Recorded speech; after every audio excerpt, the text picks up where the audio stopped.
பணிவான கவனத்திற்கு வண்டி எண் 17651 হ্যাঁ, এটা চেন্নাই, যেখানে কি তামিল ভাষাটাই মাতৃভাষা।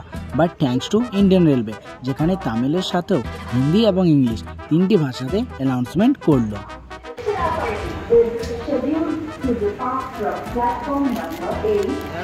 This is my train and train ticket, general ticket.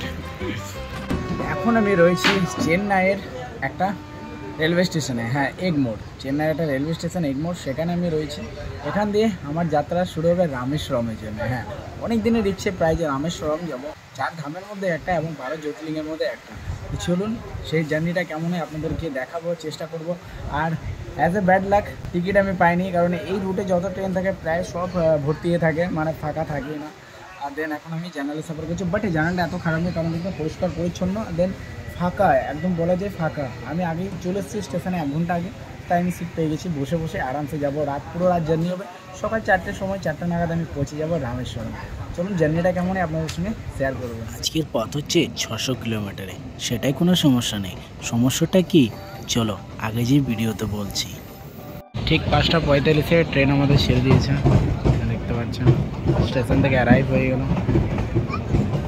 না আমি তামিল জানি, না বাকিরা বাংলা জানে, না ভালো ইংলিশ বলতে পারি, না বাকিরা হিন্দি বলতে বা বুঝতে জানে। বিশাল এক সমস্যা, কারোর সাথে বন্ধুত্বে কি কথা বলতে ভয় লাগছে।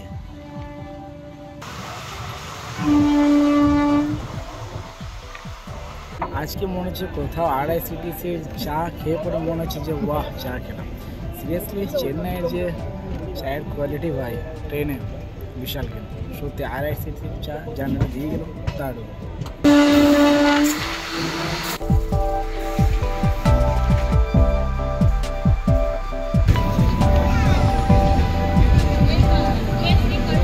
এখন এসে পৌঁছালাম ভিলুপুরম, স্টেশনটার নাম ভিলুপুরম জংশন। এসে দাঁড়ালাম, হেভি ক্রাউড, কিন্তু পুরো জার্নালটা ভরে গেছিলো, এখন তো একটু ফাঁকা হয়েছে। তাই ভূতের মতো একা একা বসে বসে এই স্টেশনগুলোকে দেখি। ভূতের থেকে মনে পড়লো স্টেশনগুলো কত ফাঁকা। এই একটি স্টেশনে পৌঁছালাম, জানি না এটা কি,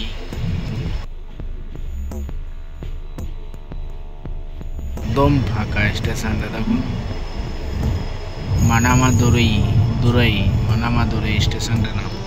স্টেশনটা ফাঁকা একদম, লোক নেই। আমাদের স্টেশনে কাউকে না কাউকে দেখতে পাওয়া যায়, বাট এই স্টেশনে দেখুন কেউ নেই, একটা কুকুর বেড়াল নেই।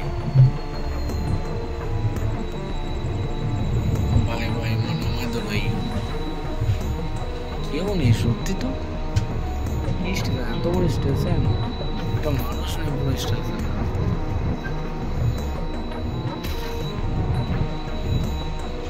দেখুন এতক্ষণ ধরে বেরোচ্ছে, এখনো দেখুন কেউ নেই, একজনও কাউকে দেখতে পেলাম। ভাই সাহেব, ভূতলা স্টেশন নয় তো এটা?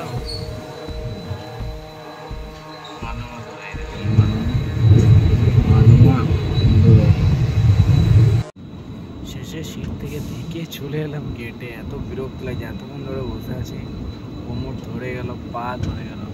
এখন চলে এসেছি গেটে, কারণ আর কিছুক্ষণের মধ্যে, মানে আর 1 ঘন্টা আছে, তারপর কখন ব্রিজটা ক্রস করবো। দেন সেটা যদি একটু লাইট হয়, যদি আলো হয়, তো দেখতে পাওয়া যাবে ভিউ।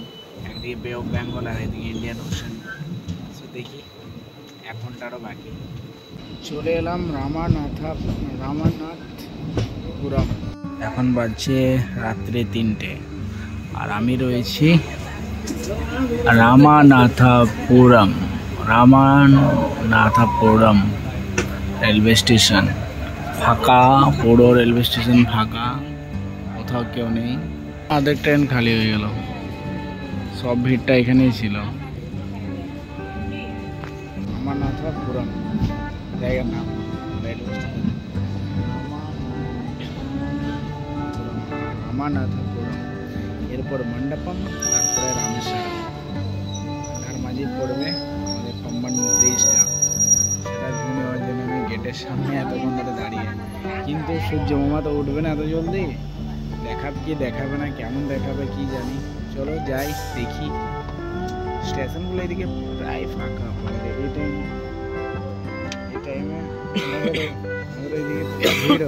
কাজের লোক সব কিন্তু এখানে নেই। ভাই ভয় আমারও লাগছিল, কিন্তু একটা মনে সাহস রেখে এবং একে অপরকে বিশ্বাস করে রাতের বেলা গন্তব্যের দিকে এগিয়ে যাই। যদি চেন্নাইয়ের ভিউ দেখতে হয় তো আপনাদেরকে দিনের বেলা আসতে হবে।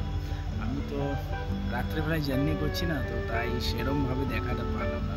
কিন্তু যদি দিনে আসতে যা দেখতে পাচ্ছি এদিকে এত গ্রিনারি আর এত সুন্দর লাগবে না ভিউ, ওয়েদারটাও দারুণ।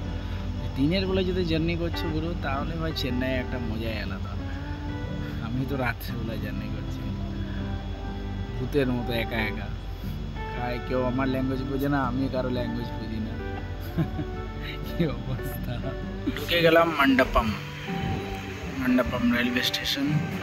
আর এইদিকে যা হাওয়া চলছে না বাপরে, আর বিদ্যুৎও চমকাচ্ছে, মৌসুম খারাপ হবে মনে হয় এইদিকে। এই রেলওয়ে স্টেশনটাও খালি ফাঁকা। আমি যে টাইমে ঢুকি রামেশ্বরম সেই সময় সূর্যমামা ওঠেনি। অপরন্তু রামেশ্বরম যাওয়ার পথে পবন ব্রিজে প্রচুর হচ্ছে বৃষ্টি, কিন্তু চিন্তা করবেন না, পরের দিন আমি সেই পবন ব্রিজের যে ভিডিও বা ভিউ সেটা করেছি, সেটা দৃশ্য আপনাদেরকে দেখাচ্ছি।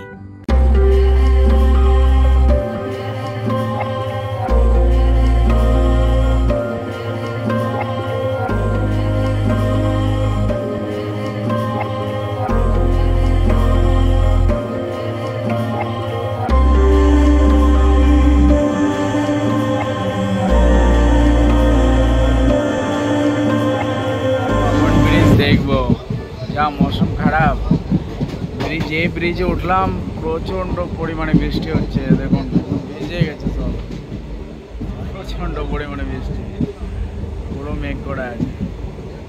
এখন টাইম হচ্ছে 3:45, আমরা এবার রামেশ্বরম পৌঁছাবো।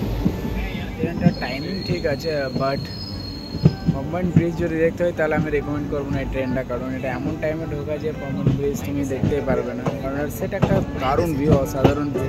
আমি চেষ্টা করবো আবার আমি ওখানে পৌঁছাবার পর ফির লোকাল ট্রেনে করে আবার আমি রিটার্ন আসবো, দেন আবার আমি দেখার চেষ্টা করবো, কারণ আমারও দেখার ইচ্ছে যে পবন ব্রিজটা অনেক। আর রাত্রেবেলা কিছু বুঝতেই পারলাম না, ক্যামেরা তো বোঝাচ্ছে না। তাছাড়া আজকে প্রচণ্ড বৃষ্টি হচ্ছে, ওইখানটাই হচ্ছে, শুধু ব্রিজটার মধ্যেই বৃষ্টি হচ্ছে। চলো আমার এবার ঢুকবো রামেশ্বরম রেলওয়ে স্টেশন, ঢুকে গেছি, নেমে গেলাম। এবার এখান দিয়ে 2 কিলোমিটার দেখাচ্ছে মন্দির, আর বাইরে যেয়ে পরে আমাকে টোটো বেগাড়া অটো বেগাড়া করতে হবে, দেন যাই ঘুম নেবো, ভাবছি ফ্রেশ হতে হবে, তারপর দেন মন্দিরে যাবো। রেলওয়ে স্টেশনের বাইরে বেরিয়ে অটো পেয়ে গেলাম, অটো ধরে নিলাম। ভিডিও আর না ভিডিও তো এখান থেকে ভাড়া 100 টাকা করে নিচ্ছে। আমি পার্সোনালি যাচ্ছি, বলা যায় কেউ নেই শেয়ারিং, আমি একাই আছি।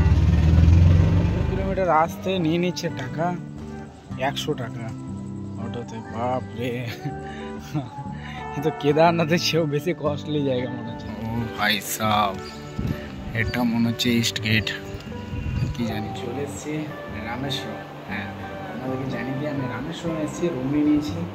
এই আমার একাই রুম নেওয়া ধর্মীয় স্থানে, আপনারা যারা ট্রাভেল করে তারা জানে যে কোনো ধার্মিক স্থানে একাই কিন্তু রুম দেয় না, আর আমি সোলো আছি।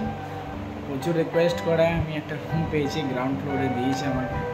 আর এই যে আমার একটা সিঙ্গেল বেড, মানে দুজন আরামসে শোয়াবে, বেড ভালো, এসি আছে, বাট নন এসি আমি নিয়েছি, কারণ এতটা ওয়েদার এখানে গরম নেই এখন, আপাতত নেই, দুপুরে কী হবে জানি না। দেন চলো রামেশ্বরমের দর্শন করাবো আপনাদেরকে নেক্সট ভিডিওতে। এখন আমি রেস্ট করব, আর দেন দেখা হবে এবার রামেশ্বরমের ভিডিওতে, নেক্সট ভিডিও, সেটার জন্য অপেক্ষা করুন।